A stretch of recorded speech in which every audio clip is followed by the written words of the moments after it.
April 1945. The war was winding down, but danger still clung to the shattered streets of Germany. The Harz Mountains loomed in the distance, shrouded in mist and smoke, as Captain Thomas Reed led his reconnaissance unit through a village reduced to rubble. Homes were hollowed shells, chimneys toppled, and the occasional echo of distant gunfire rattled the morning air. The Allies had advanced quickly, but no one expected to find anything beyond destruction. Then, a glint caught Private Lewis's eye, a steel hatch, almost invisible beneath a mound of debris.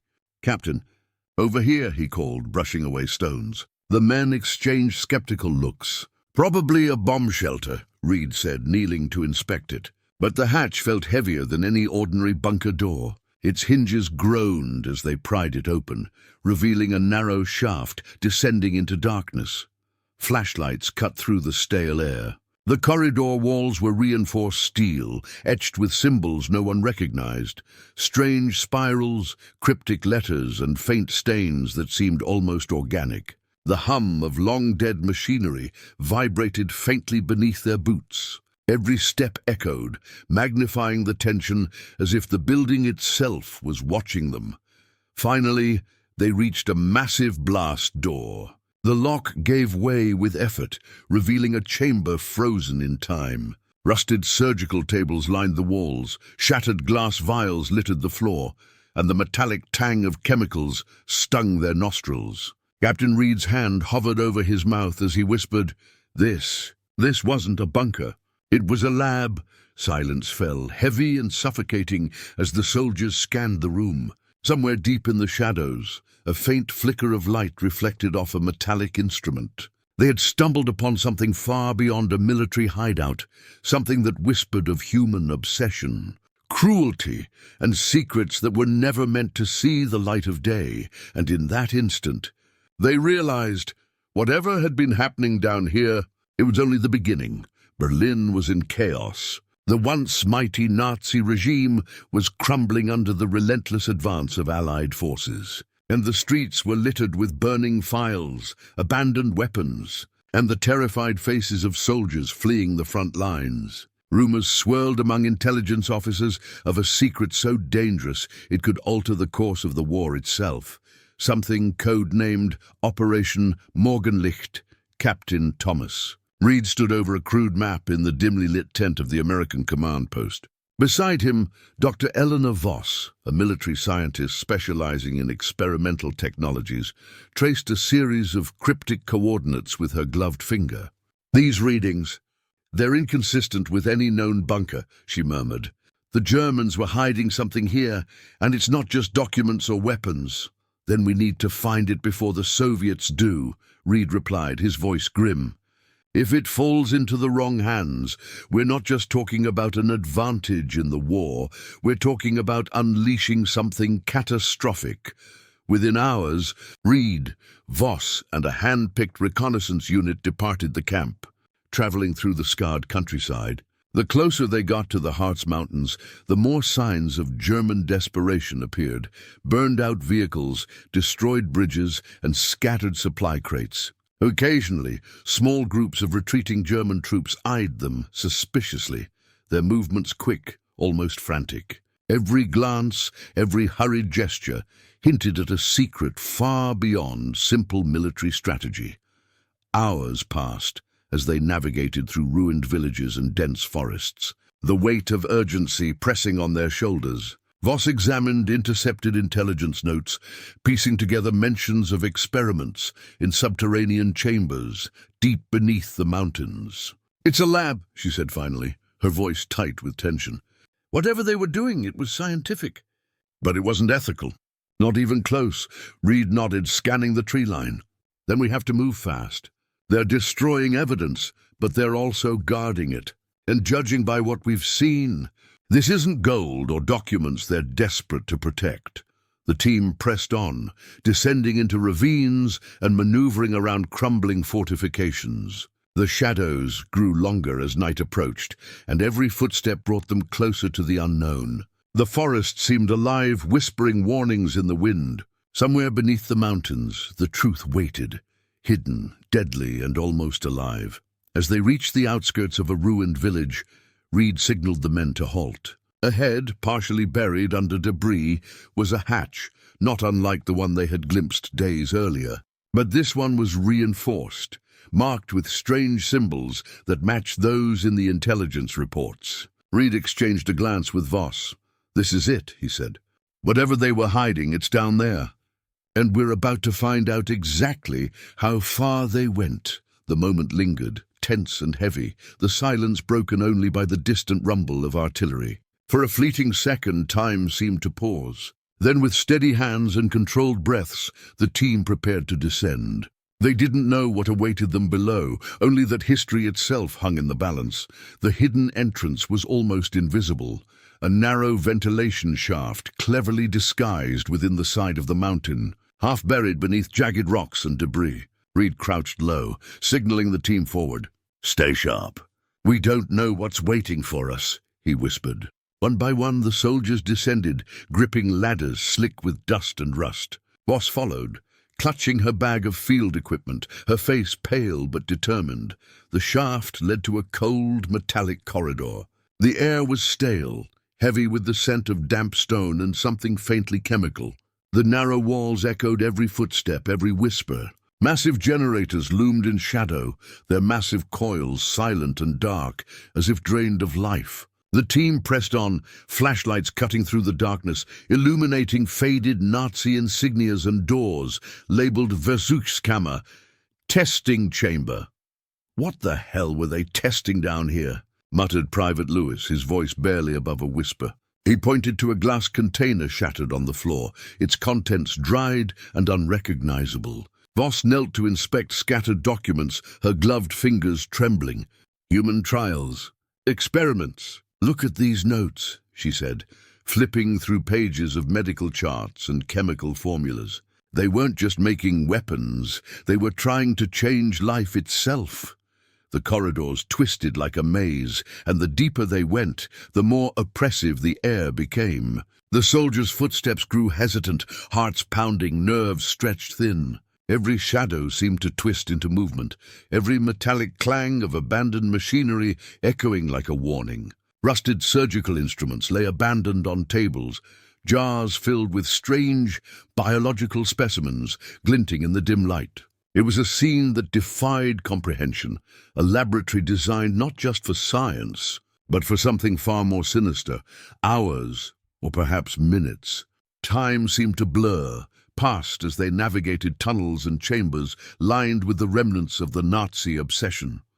Then they came to it, a massive blast door welded shut from the inside. The welds were crude but deliberate, as if someone had made certain that whatever lay beyond would never leave. Reed ran his fingers along the cold steel, his brow furrowed. This wasn't meant to keep people out," he murmured, the words hanging heavy in the stale air. "It was meant to keep something in." A shiver ran down Voss's spine as she peered over his shoulder.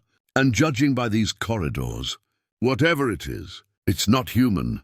The soldiers exchanged uneasy glances. The tension was suffocating. Somewhere deep beneath the mountain a secret waited, silent, waiting, and far more dangerous than they could imagine. Every instinct screamed at them to leave, but curiosity, duty, and the weight of history pressed them forward. The air was thick, the darkness suffocating, and with a collective breath, they began preparations to breach the door. Unaware of the horrors that lay just beyond its steel surface, every step forward carried them deeper into fear. And with the blast door looming like a sentinel, one truth became terrifyingly clear. They had not just discovered a lab, they had stumbled into the heart of a nightmare that had been carefully hidden from the world. The welds on the massive blast door groaned as Reed and his team finally forced it open, sparks flying into the stale metallic air. A rush of cold, chemical-laden wind hit their faces as they stepped into a chamber frozen in time. The smell was unbearable, stale iron, burned chemicals, and the faint lingering trace of decay. Light from their flashlights revealed rows of skeletal remains slumped against walls, their expressions locked in silent terror.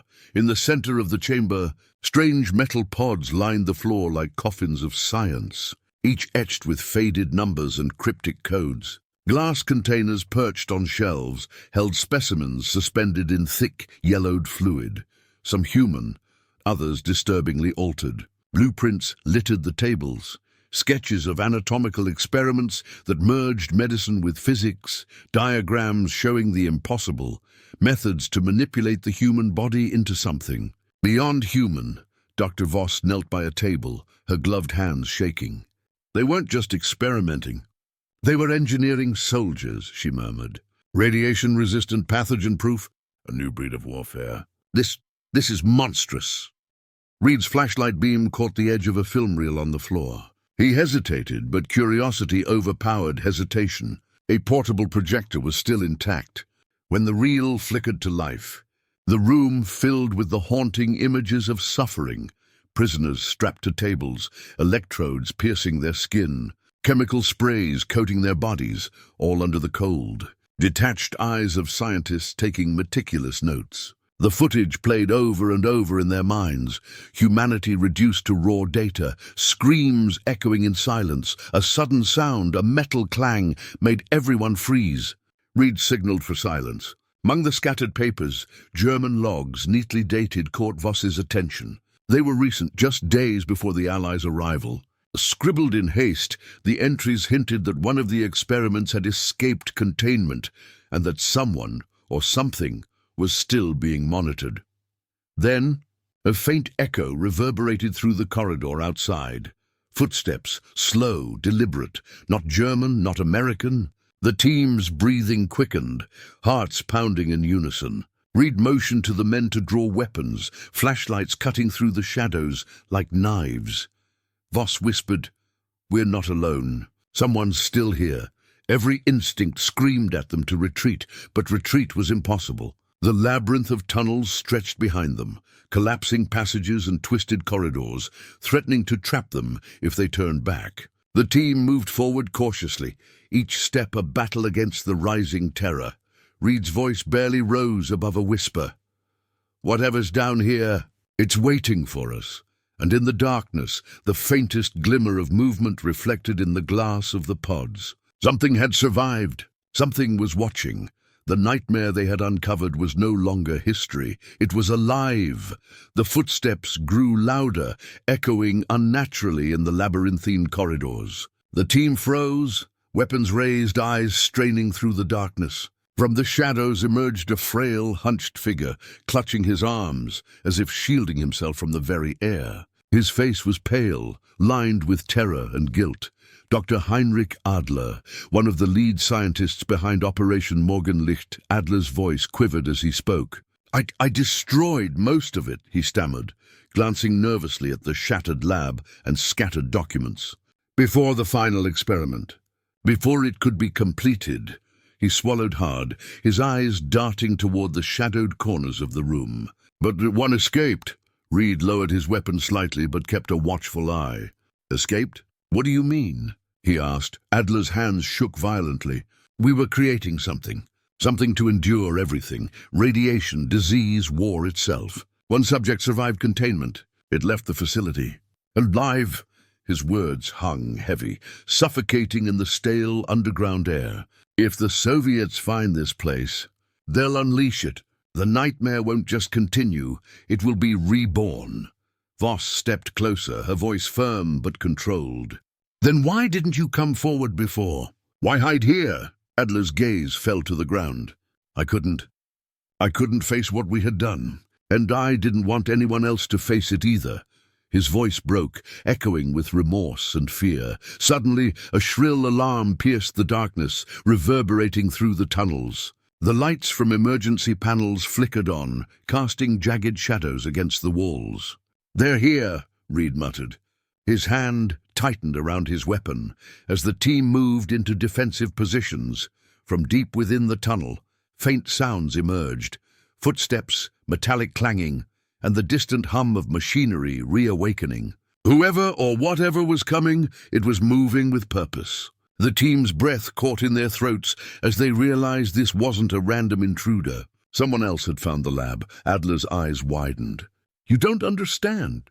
It's not just soldiers. It's He stopped abruptly, fear overtaking his voice. Reed cut in, voice low and commanding. "No more words. Get ready. We don't know what's coming, but we hold the advantage for now." Voss clutched the recovered documents to her chest. "If they reach these tunnels, if they find the research, humanity won't forgive us." The team huddled in the shadows, flashlights trained on the corridor's end. Every sense screamed that danger was approaching, and every heartbeat counted. From the darkened tunnel, a faint whisper of movement, deliberate and methodical, echoed closer. They were no longer just explorers. They were guardians of a nightmare that refused to die. And as the shadowy figure of Dr. Adler trembled beside them, the Americans understood one terrifying truth. Survival wasn't enough. They had to stop history from repeating itself.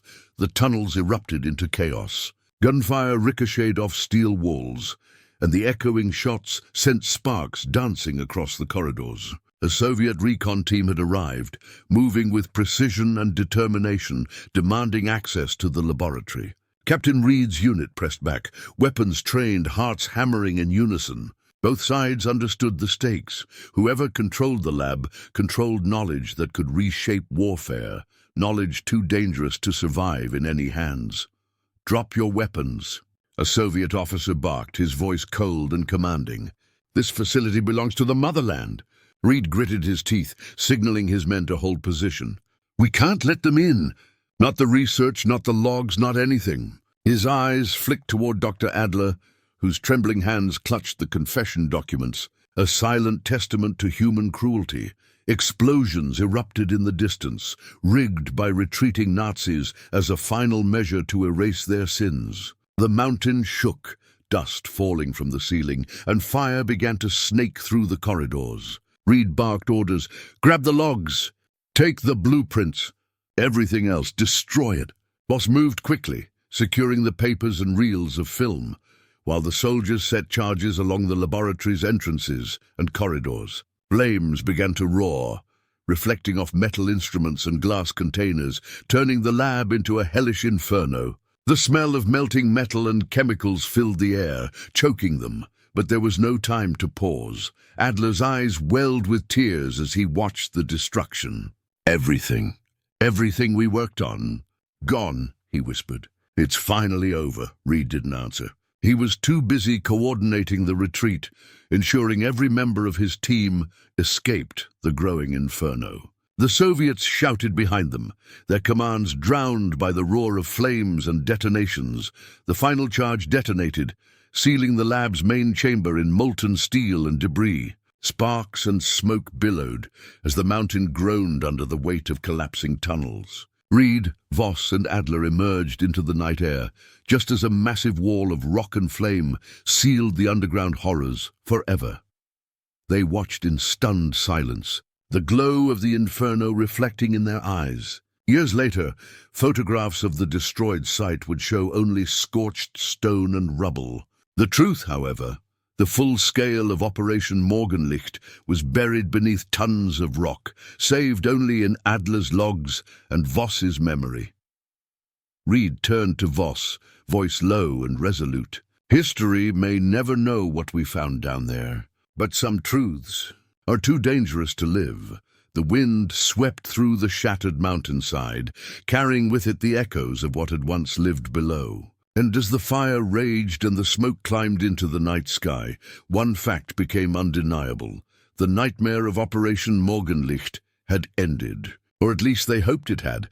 Weeks passed after the destruction of the laboratory. Back at Allied Command, reports were quietly filed, each marked top secret and locked away in dusty government archives. Officially, the lab beneath the Harz Mountains had never existed. To the public, it was merely another abandoned German bunker, nothing more, nothing less. Captain Reed and Dr. Eleanor Voss returned to their respective duties, carrying with them a burden heavier than medals or commendations. The documents they had salvaged, Adler's confession logs, blueprints, and experimental notes, vanished into classified files. Rumor whispered among certain intelligence circles that the recovered research had quietly influenced post-war initiatives, including Operation Paperclip, where German scientists were absorbed into American programs. But no one would ever fully know what had been done or what could have been unleashed.